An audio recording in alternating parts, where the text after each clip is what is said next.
नमस्कार, स्वागत है आपका हरियाणा बुलेटिन। देख रहे हैं आप और मैं आपके साथ अंजलि। शुरुआत करते हैं खास खबरों के साथ। मेयर प्रत्याशी डॉक्टर इंद्रजीत यादव ने सेक्टर 82 में अपना चुनाव कार्यालय खोलकर दिखाया।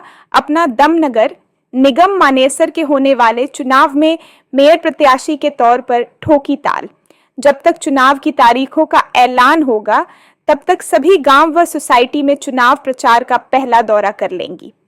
पूरा आज सेक्टर 82 के कार्यालय के उद्घाटन पर हजारों लोगों को शामिल कर दिखाया। अपना दम कार्यालय के उद्घाटन करते ही डॉक्टर इंद्रजीत यादव ने आने वाले मानेसर निगम के मेयर का चुनाव लड़ने का फिर से किया ऐलान करते ही हजारों लोगों ने दिया अपना खुला समर्थन। कड़कड़ाती ठंड के बीच चुनाव लड़ने की घोषणा से राजनीति में आई गर्मी जैसे समाज सेवा में पिछले कई सालों से भाग लेती है, उससे भी ज्यादा लोगों की भलाई का कार्य करेगी, ये कहना है डॉक्टर इंद्रजीत यादव का। आइए करते हैं खास बातचीत। की ओपनिंग करी है आपने, चुनावी ताल ठोक रही है मानेसर से, किस तरह शहरी क्षेत्र में वोटरों को साधने की कोशिश है? आप काफी टाइम से आए हुए हैं, आपने देखा होगा यहाँ पर पहले तो गांव से समर्थन मिल रहा था, लेकिन अभी जो हमारे सोसाइटीज में हमारे भाई बंधु हैं, हमारे माता पिता तुल्य बुजुर्ग हैं, भाई हमारे नौजवान भाई हैं, महिला शक्ति है, सभी का समर्थन मिल रहा है। और आपने देखा होगा काफी छोटे छोटे बच्चे भी यहाँ पहुंचे हैं, तो भगवान की कृपा से अच्छा समर्थन और अच्छा साथ मिल रहा है सबका। शहरी लोगों की समस्याएं अलग होती हैं, आरडब्ल्यू की समस्याएं हैं, बिल्डर से परेशान रहते हैं शहरी लोग, किस तरह इन समस्याओं से निजात दिलाने का काम करेंगे? पहले समय आने दीजिए, प्रथम साथ सोसाइटी से चाहिए, ताकि हम सब मिलकर जो रुके हुए कार्य हैं, जो विकास कहीं ना कहीं रुका हुआ है, जो अकेले नहीं कर सकते, वो साथ मिलकर पूरा करेंगे जल्द ही 2 महीने तक। ये बताइए कि एक और तो आप निर्दलीय चुनावी मैदान में है, दूसरी ओर पार्टीज होंगी, बीजेपी है, कांग्रेस है, उनके पास तमाम संगठन होगा, आप निर्दलीय हैं, कितनी चुनौती है उनके सामने? हम सभी जानते हैं कि जो वोट होती हैं उसी के आधार पे जो पार्टीज हैं वो भी जीतती हैं, और उसी के आधार पे इंडिपेंडेंट कैंडिडेट भी जीतता है। तो हमारे पास भी वही जनता है और उनके पास भी वही जनता है, लेकिन जो जनता का प्यार है वो कहीं किसी हद तक हमें थोड़ा ज्यादा मिल रहा है, क्योंकि कहीं मैं किसी की बेटी हूँ और कहीं किसी की बहन हूँ। तो हमारा जो रिलेशन है वो एक नेता का या फिर वोट का नहीं है, ये एक दिल से सबके दिल मिल रहे हैं, एक आत्मिक रिश्ता जो बोला जाता है वही मैं महसूस करती हूँ सबके साथ। और जो यहाँ पर पहुंचे हैं और जो नहीं भी पहुंच पाए हमारे जो भाईचारा में हैं, तो मेरा ये मानना है कि किसी भी चीज को अगर आप जीतना चाहते हैं तो वहाँ एक रिश्ता होता है। तो मेरा सबसे एक आत्मिक रिश्ता है। और मैं शुरुआत में भी मैंने कहा था कि मेरी जो शुरुआत है वो जनता की अनुमति से हुई है, जनता के साथ से हुई है। तो जनता ही आगे यहाँ तक लेकर आई है और आगे भी वही पहुंचाएंगी।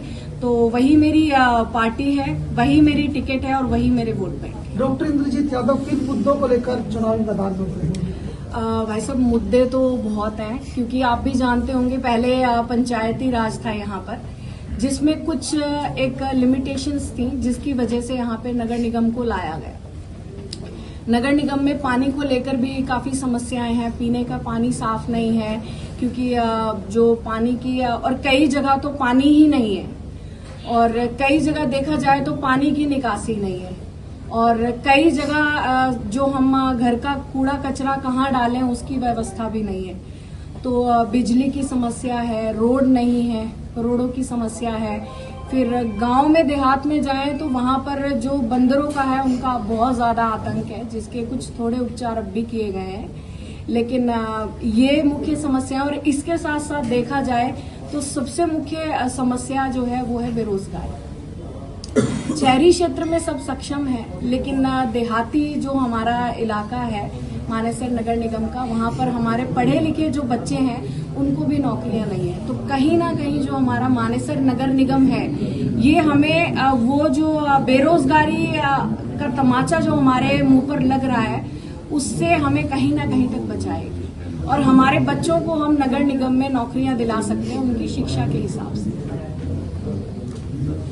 डॉक्टर साहब, लगभग 4 साल बीत चुके हैं मानेसर नगर निगम को बने हुए और एक तरह से कोरा कागज है मानेसर नगर निगम। पहली बार चुनाव होंगे, आप पहली बार यहाँ से दावेदारी आप कर रहे हैं और अगर वोटरों ने आपका सहयोग दिया आप मेयर बनकर आएंगे। लेकिन 4 साल से जो बदहाली, चाहे वो गुरुग्राम नगर निगम हो और मानेसर नगर निगम बनने के बाद भी हो, चाहे वो कूड़े की समस्या हो, सीवेज की समस्या हो, पीने के पानी की समस्या हो, उसको लेकर आप क्या रोड मैप लेकर आप सामने चल रहे हैं? चूंकि अधिकारी तो 4 साल से नियुक्त हैं ही नगर निगम में, लेकिन वो ठीक से काम नहीं कर रहे हैं, हर तरफ बदहाली का हाल है। आपके मानेसर नगर निगम में 30 गांव भी हैं, तो 100 से ज्यादा बड़ी बड़ी सोसाइटीज भी हैं। किस तरह से उनको मैनेज करके आप जो समस्याएं अभी पैदा हुई हैं 4 साल से, उनको खत्म करने की कोशिश करेंगे? क्या रोड मैप? सर्वप्रथम तो मैं आपको बताना चाहूंगी कि जैसे आप आम आदमी है, मैं भी उसी तरह से हूं। तो अभी हम सरकार के काम में कुछ भी अपनी विचारधारा या फिर हम उसमें इंटरफेयर नहीं कर सकते।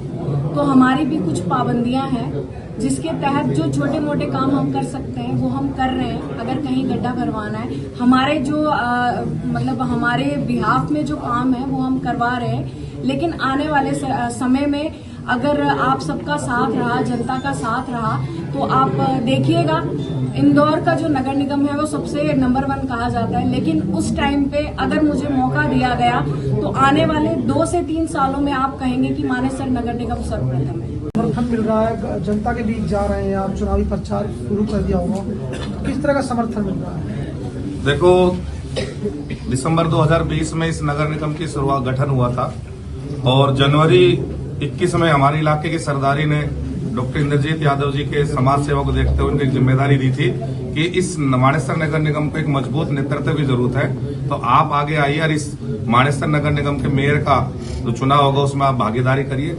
मैं आपके चैनल के माध्यम से ये डॉक्टर साहब को बधाई देना चाहूंगा, इनके परिवार को बधाई देना चाहूंगा कि जो सरदारी ने जनवरी 2021 में इनको जो कमान सौंपी थी, आज 2025 आने वाला है। लगातार ये समाज के बीच में हर काम में, चाहे इनको कोई किसी गरीब कन्या की शादी करानी हो, चाहे कोई तीर्थ योजना की मामला हो, कहीं स्ट्रीट लाइट लगानी हो, जो भी ये स्वैच्छिक कोष से, चाहे गौदान का मामला हो, जो भी ये स्वैच्छिक कोष से कर सकते हैं वो कर रहे हैं। और जितने भी निगम से संबंधित समस्याएं, जैसे अभी बंदर का यहाँ आतंक चला रहा है, तो खुद डॉक्टर साहब ने नैनवाड़ गांव में अपनी स्वेच्छा से वहां लंगूर छुड़वाए। तो अपनी तरफ से ये लगातार 5 साल से इस क्षेत्र में सक्रिय है। ये चुनावी मेंढक नहीं है कि भाई चुनाव आया और उम्मीदवार तो चुनाव आया तो किसी ने 6 महीने मेहनत करी, किसी ने साल मेहनत करी, किसी ने 1.5 साल। लेकिन डॉक्टर साहब ने लगातार 5 साल मेहनत करी है और उसी का नतीजा है। आपने देखा होगा 15 दिसंबर को जब हमने हयातपुर का मेन कार्यालय को उद्घाटन किया था, जब भी कितनी संख्या में लोग आए थे। और आज सोसाइटी जो ये कहती है कि भाई सोसाइटी में सिर्फ पार्टी की वोट है, पार्टी की वोट नहीं है, पार्टी से नहीं बंध रहे लोग विकास के साथ बंधे हुए हैं, नेतृत्व के साथ बंधे हुए हैं। और आज सोसाइटी के लोगों ने इतनी भारी संख्या में आकर ये साबित कर दिया कि सोसाइटी के लोग भी डॉक्टर इंद्रजीत यादव के काम से और उनके नेतृत्व से प्रभावित हैं। और निश्चित रूप से इस मानेसर नगर निगम की, क्योंकि ये पहली बार हो रहा है हमारे गुड़गांव में कि कोई महिला खुद आके फाइट कर रही है। महिलाओं को एक उम्मीद लग रही है, क्योंकि यहाँ तो रिजर्व सीट हो जाती थी जब अपने पतिदेव अपनी पत्नियों को फोटो चिपकाने के लिए सिर्फ चुनाव में उतारते थे। लेकिन ये प्रथम महिला है गुड़गांव की जो खुद राजनीति कर रही है और हमारी इस इलाके की महिलाओं के लिए सबसे खुशी की बात है। और एक एक महिला इस इलाके की सारी डॉक्टर साहब इंद्रजीत जी के साथ है।